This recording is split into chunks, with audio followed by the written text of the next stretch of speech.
సనాతన ధర్మాన్ని పాటించే వ్యక్తి తాలూకు విలక్షణం. అలాగే అనేక మంది సంస్థానాలు కానీ అందరూ కూడా పోర్చుగీస్ నుంచి వచ్చినా ఎవరు వచ్చినా క్రిస్టియానిటీని తీసుకొచ్చినా కానీ అందరికీ సమానంగా ఈ దేశం తీసుకుంది. పార్సీల్ని తీసుకుంది లోపలికి, జొరాస్ట్రియన్స్ని తీసుకుంది. ఏ మతం వచ్చినా లోపలికి తీసుకుంది, ఇముడ్చుకుంది తప్ప ఇంకో మతాన్ని ఎప్పుడు ద్వేషించాల. కానీ ఈరోజు నేను మాట్లాడుతుంది ఈ ప్రాయశ్చితం దేనికి మా దీక్ష అనుకుని నేను ఎప్పుడు మీ అందరికీ తెలుసు 5 సంవత్సరాల వైసీపీ పాలనలో ఇదే దేవాలయంలో కనకదుర్గ అమ్మవారి రథం తాలూకు మన సింహాలు మాయమైనవి, కొన్ని ఇబ్బందులు తప్పులు జరిగినాయి అంటే ఒక్కొక్కరు ఎలా మాట్లాడారు వైసీపీ నాయకులు. వాళ్ళెవరు ముస్లిమ్స్ కాదు, హిందూస్ కాదు, వాళ్ళెవరు ముస్లిమ్స్ కాదు, క్రిస్టియన్స్ కాదు, హిందువులే అందరూ. పొద్దున్న లేస్తే తాళ్ళు కట్టుకునేవాళ్ళు, బొట్లు పెట్టుకునేవాళ్ళే. కానీ ఒక తప్పు జరిగింది, ఒక అపవిత్రం జరిగింది అంటే పదవులు అనుభవిస్తూ ఉన్నవాళ్ళు, పొద్దున లేస్తే గుళ్ళకి వెళ్ళేవాళ్ళు, వీళ్ళు అపహాస్యం చేస్తూ ఉన్నారు, వీళ్ళు వెటకారం చేస్తూ ఉన్నారు. ఈ ఎంటైర్ ఈ విషయంలో వాళ్ళు మతం పుచ్చుకున్నారా లేదా నాకు అన్నీ తెలియదు. వైవి సుబ్బారెడ్డి గారు ఉన్నారు, భూమన కరుణాకర్ రెడ్డి గారు ఉన్నారు, వారి కుటుంబ సభ్యులు ఉన్నారు. ఎవరైనా సరే మీరు మతం పుచ్చుకున్నారా లేదా నాకు తెలియదు. అవన్నీ అది మీ బయటికి చెప్పుకుంటారా లేదు నాకు తెలియదు. నేను అది కూడా మాట్లాడట్లా. కానీ మీరు బాధ్యత తీసుకున్నారు. మీరు హైందవ ధర్మాన్ని కాపాడుతానని మీరు బాధ్యత తీసుకున్నప్పుడు కాపాడాల్సిన అవసరం మీ మీద ఉంది. బోర్డుని మీరు స్థాపించారు, మేము స్థాపించాల. తప్పులు జరిగినాయి. తప్పులు జరిగితే వైఎస్ జగన్ గారు ఏం చెప్పాలి? ఒకవేళ నాకు తెలియకుండా మేము ఆయన బ్లేమ్ చేయట్లా. కానీ మీ ఆధ్వర్యంలో జరిగింది, మీరు కాన్స్టిట్యూట్ చేసిన బోర్డు వల్ల జరిగిన తప్పిదాలు ఇవి, మేము ఇవి కనుగొన్నాం. ల్యాబ్ టెస్టులు ఇవన్నీ మేము ఆటలాడతామా? ఇవన్నీ బాధ్యత లేదా? కనుక చాలా బలమైన సనాతన ధర్మాన్ని పాటించేవాడిని. దాకా మా ఇంట్లో రామనామం ఉండేది, రామ జపం ఉండేది మా ఇంట్లో. అలాంటి రామభక్తులం మేము. కానీ రామతీర్థం విగ్రహాన్ని, రాముడి విగ్రహాన్ని శిరచ్ఛేదం జరిగినప్పుడు ఒక సగటు సనాతనవాదిగా, సగటు హిందువుగా బయటకు వచ్చి చాలా గొడవలు చేయగల సత్తా ఉన్నవాడిని గుర్తుపెట్టుకోండి. ముఖ్యంగా వైసీపీ నాయకులు.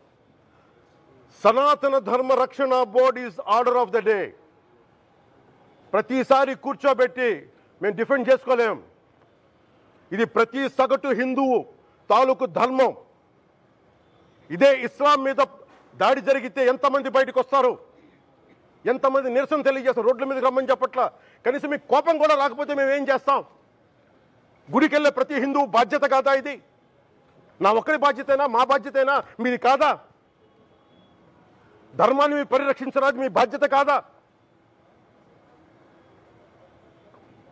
ఈయన పొన్నవోలు సుధాకర్ రెడ్డి గారు మాట్లాడేది, పంది కొవ్వు చాలా ఖరీదైంది, ఆ కొవ్వు లడ్డు నెయ్యితో ఎలా కలుపుతారు? నెయ్యి 300 రూపాయలు ఉంటే పంది కొవ్వు 1200 రూపాయలు. బంగారంతో రాగి కలుపుతారా? ఇత్తడిలో పుత్తడి కలపరు.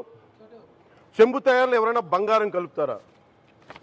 మదమెక్కిన మాటలు పొన్నవోలు సుధాకర్ రెడ్డి గారు. మదమెక్కి వస్తే ఇట్లాంటి మాటలే వస్తాయి.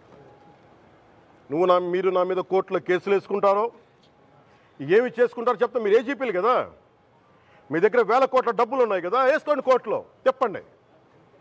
సనాతన ధర్మానికి నోటికొచ్చినట్టు మాట్లాడితే మిమ్మల్ని అందరినీ రోడ్ల మీదకి లాగుతాం, గుర్తుపెట్టుకోండి. తప్పు జరిగింది, ప్రాయశ్చితం చేసుకోండి, లేదంటే మౌనంగా మాట్లాడకుండా ఉండండి అంతే. మా మనోభావాలు ఇంకా రెచ్చగొట్టేలా మాట్లాడొద్దు. భూమన కరుణాకర్ రెడ్డి గారు మాట్లాడతాను నేను వెళ్ళి హై డ్రామా, రాజకీయ మనసు ఉన్న వాళ్ళు అత్యంత దారుణంగా ప్రవర్తిస్తున్నారండి. లడ్డు కలుషితమైంది అంటున్నారు. కల్తీ నెయ్యితో తప్పు చేసి ఉంటే సర్వనాశనం అయిపోతాం, రక్తం కక్కుని చచ్చిపోతాం. మీ నాశనం మొదలైంది. రెండోది అది భగవంతుడికి వదిలేస్తున్నాను. వైవి సుబ్బారెడ్డి గారు విచారణకి రావాలంటే రికార్డులు ఆయనకి ఇవ్వాలంట. మీరు ప్రభుత్వంలో రికార్డులు మాకు ఇచ్చారా? మాకు ఏం మాట్లాడుతున్నారు మీరు? మీరు కూడా విచారణకు సిద్ధంగా అండి. అసలు ఈవో ధర్మారెడ్డి గారు, ఆ మనిషి గాయబ్, ఈ రోజు దాకా లేడు ఆయన. ఈరోజు దాకా మళ్ళీ కనిపించలా. ధర్మారెడ్డి గారు, నేను మిమ్మల్ని చూశాను ఆ రోజున. నేను దర్శనానికి వచ్చినప్పుడు మీరందరూ ఎలా ప్రవర్తించారో నాకు తెలుసు, నేను చూశా. తిరుమలని ఇష్టారాజ్యంగా చేశారు, అది వ్యాపార కేంద్రంగా చేశారు, ఆధ్యాత్మిక కేంద్రం నుంచి పర్యాటక కేంద్రంగా చేశారు. అది ఇదే మీరు మక్కాకి వెళ్తే ఇలాగే ప్రవర్తిస్తారా? మీరు ఒకసారి మక్కాను చూసి నేర్చుకోండి. ఇస్లాంని పాటించే ప్రతి ముస్లిం ఎంత పవిత్రంగా పాటిస్తాడో చూడండి. అక్కడ అథారిటీస్ని అడగండి. ఒక చిన్నపాటి మస్జిద్కి వెళ్తే ఎంత పవిత్రంగా చూసుకుంటారో చూడండి. ధర్మారెడ్డి గారు, మీరు హిందువులా? మీ ఇష్టానికి మీరు చేసేసుకుంటారా? మీ బిడ్డ చనిపోయాడు, చనిపోయిన కనీసం 11 రోజులు లోపలికి రాకూడదంటే ఈ లోపల వచ్చేస్తారా మీరు? మేము మర్చిపోయామనుకుంటున్నారా? ఆగమ శాస్త్రం చెప్పింది మీకు ఇదేనా? అంటే గవర్నమెంట్ ఉద్యోగులు అయితే ప్రభుత్వం మీ నియమిస్తే మీ ఇష్టానికి చేసేసుకుంటారా? మాకు బాధలు ఉండవనుకుంటున్నారా? ఇదే మీరు ఒక ఇస్లాంకి చేస్తే అపచారం జరిగితే మీరు ఏం చేస్తారు? బయట రోడ్ల మీదకి వచ్చి మీరు కూర్చోబెట్టి దాన్ని పొలిటికలైజ్ చేస్తారు. మీరు పొలిటికలైజ్ చేస్తారు. నేను నిజంగా చెప్తున్నా, జగన్మోహన్ గారికి కూడా చెప్తున్నా, మీరే కనుక, నేనే కనుక సనాతన ధర్మం మీద పోరాటం చేయాలని నన్ను ఆపేవాళ్ళు ఎవరు లేరు ఈ దేశంలో, గుర్తుపెట్టుకోండి. నేను కనుక సనాతన ధర్మం కోసం నేను పోరాటం చేస్తే చచ్చిపోవడానికి సిద్ధం నేను.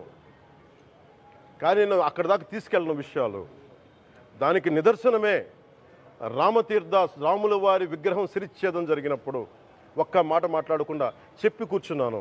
ఆ తెలివితేట లేక మీ ప్రభుత్వాన్ని కిందకి తీసుకొచ్చి అధాపాతాలను తొక్కిన మేము మాకు శక్తి లేదనుకుంటున్నావా? ఉండవనుకుంటున్నావా? కానీ మేము సమాజాన్ని కలిపి ఉంచాలని వ్యక్తులం తప్ప విడగొట్టాలని వ్యక్తులం కాదు మేము, గుర్తుపెట్టుకోండి. అలాగే ఈరోజు నుంచి ప్రజలందరికీ కూడా చెప్తున్నా, ఎవరు అన్ని మతాలని మేము గౌరవించేది ఈ నేల. ఒక జనసేన పార్టీ అని కాదు, తెలుగుదేశం పార్టీ అని కాదు. మీరు ఏ పార్టీలకు సంబంధించిన వైసీపీలో ఉన్న హిందువులందరూ ఏం చేస్తున్నారు? మీరందరూ పోటీ పడ్డారు కదా తిరుమలకి వెళ్ళడానికి.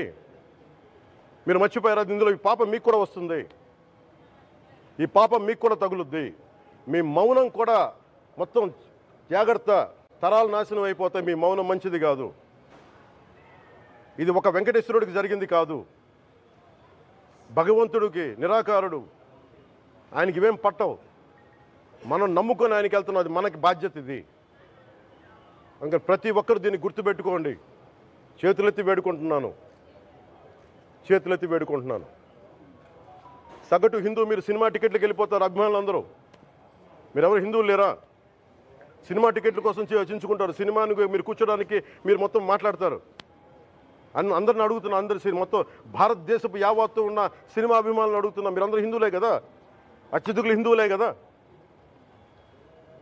మీకు బాధ్యత లేదా? మీకు మీ సినిమా హీరోలు, నేను కూడా హీరోనే, నన్ను మించి దేశాన్ని చూడమని, సనాతన ధర్మాన్ని చూడమంటున్నా. మీ కన్వీనియంట్గా కూర్చోబెట్టి హీరోలను ఎత్తడం కాదు, నన్ను ఎత్తడం కాదు. ధర్మం విఘాతం కలిగినప్పుడు ధర్మానికి మీరు మాట్లాడటం మీ బాధ్యత. నా తరం మేము కష్టపడుతున్నాం, ముందుకు వచ్చాం. ఎవరి కోసం పడుతున్నాం ఈ కష్టాలు? మాకు సరదా కాదు. ప్రతి ఒక్కరి ఇష్టానికి వచ్చి మాట్లాడుతూ ఉంటే బాధ కలుగుద్ది. అయ్యప్ప స్వామి దీక్ష చేసే వాళ్ళ మీద ఎంత ఇష్టారాజ్యంగా మాట్లాడతారు. ఇదే మీరు ఎవరన్నా సరే ఇస్లాం మీద మీరు గొంతు ఎత్తగలరా? ఎందుకంటే రోడ్ల మీదకి వచ్చి కొడతారని మీకు భయం, అందుకు మీరు మాట్లాడరు. హిందువులు అంటే మెత్తని మనుషులు కదా, తోటి హిందువు కదా, మీరు ఏదైనా మాట్లాడచ్చు. మీకు నమ్మకాలు లేకపోతే మీరు ఇంట్లో కూర్చోండమ్మా. మీకు నమ్మకాలు లేకపోతే ఇంట్లోంచి బయటికి రాకండి, మమ్మల్ని ఏం అనకండి. మేము ఎలా పూజా విధానం ఎలా చేస్తాం, అలాగే ముఖ్యంగా ఫిల్మ్ ఇండస్ట్రీ కూడా నేను తెలియజేస్తా ఉన్నా. దీని మీద మీరు మాట్లాడితే మద్దతుగా మాట్లాడండి, లేదంటే మౌనంగా కూర్చోండి. అంతేగాని మీ మాధ్యమాల ద్వారా అపహాస్యం చేస్తే మటుకు ప్రజలు మిమ్మల్ని ఎవరు క్షమించరు. ఎందుకంటే చాలా డీప్ పెయిన్ ఇది. మీరు లడ్డు మీద జోక్లు వేస్తున్నారు. నేను ఒక సినిమా ఫంక్షన్లో కూడా చూశాను, laddu is a sensitive issue అని. Don't you ever say that. Don't you ever dare to say that, please. I respect you as actors, but when it comes to Sanatana Dharma, please, you have to think 100 times before you saying a word. One comment.